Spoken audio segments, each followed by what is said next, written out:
What's up, everyone? Today's topic, we're going to talk about why back in the day dating was better than today in this generation. Why was back in the day dating better? Let me see. Number one, they had no technology. All right. So no technology. They didn't have no cell phones like that. What else did they not have? They didn't have most of the things that we have now. So back in the day, if you met a man or a woman, 9 times out of 10, you were going to end up with that person. Know why? Because there was no distractions. There was no social media like there is today. You go on your phone, you see bitches shaking ass, you see them showing tits, you see them showing this, showing that, and everything is readily available at your fingertips. You have so many options in this day and age. It's very hard to stay focused on a relationship. There's too many options available for men and women. So back in the day, if you met somebody out and about, you would talk to them. And if you wanted to take them out on a date, you had to tell them, listen, whatever, what are you doing later? Can I pick you up at this time? I'll pick you up at your house and we'll go on a date. Obviously, he's not going to say it like that, but I'm just giving you an example. That's how shit went back then. And the woman wasn't like, oh, I have a boyfriend and nothing like that. None of that shit was happening back then. So they would set up a date. The guy would go to her house, and the girl was already expecting him to come by. She couldn't flake on the guy and say, yeah, this happened because she's hopping on the next dude's dick, or she wanted to do something with her friends, or some bullshit. She couldn't do that. There was no excuses. She was already locked in. Shit was already locked in. So when the guy came through, it came through at that time that he said, picked her up, 7 o'clock sharp, so to speak, and then they go on their date.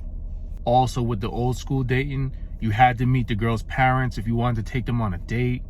You had to meet their parents, and they had to give you the approval before you can just take them on a date. Nowadays you just pick the girl up.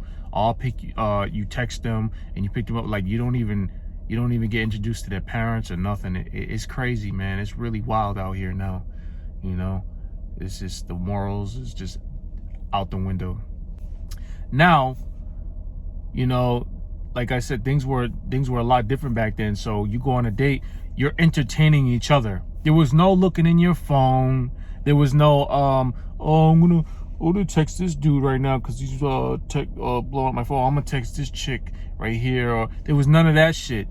Listen, it was all, you had to entertain each other. There was no other form of entertainment besides watching TV. But who the fuck's gonna watch a black and white?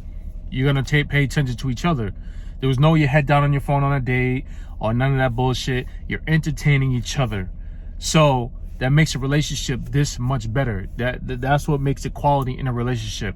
Nowadays, that's completely lost. You go on a date, a girl's on her phone, whatever. If a girl's on her phone on a date, that's a tell sign that she's doing some sneaky shit. That's a red flag right off the bat. Same for a guy, I guess. But we could speak. That's another topic. But anyways, these are the signs you gotta look at and be like, yo, everything was so much more authentic back in the day. Way more authentic. Relationships lasted much longer. Relationships lasted the longest. Testosterone was at its highest because there wasn't porn readily available like there is now, jerking off all day, every day. You had to actually get real pussy. You actually had to have real sex, genuine sex. And when you had sex with people, it was people that you actually like, like today is just, like I said, there's too many options readily available. And it's the funny thing is this: we have all this communication, but can't nobody fucking communicate. Ain't that crazy? All this communication, all these forms that you can communicate, and you can't. People communication skills are trash. It's horrible, man. It's horrible. The dating scene today is trash. It's terrible. Everything is online. You got to date online. It's very rare that you meet someone in person now, without, with it being authentic and shit like that. Women don't know, like, people don't do that no more. People don't meet people in person no more like that. I'm sure it still happens, but it's way more scarce now. And I'm an old soul, so if I meet a woman, I like to meet her in person, honestly, and kick it with them like that. That's my opinion, but I'm an old soul. But this new generation, man, smoked, and it's only gonna get worse. That's the sad part. So yeah, I definitely think that old school dating was way better than the new school, and it just, everything was so much more authentic. And if you broke up with the girl, then you probably won't see them again. And nowadays, if you break up with a girl, they're trying to flex on Instagram, show off their ass, shake their ass, twerk, and it's just a bunch of nonsense now. It's terrible. It's genuinely terrible. So I'm definitely an old soul. I'm old school, and I just wish that I was definitely born in that era, but fortunately I'm not. And man, I feel bad for the new generations. I really do. It's getting rough out there, and testosterone is dropping each year by men, and that's a statistics that says that. It's sad, man. It's really sad. But yeah, that's what I think about the old school dating compared to the new school. Old school was way better by far, and shit, I wish it was still like that. Peace.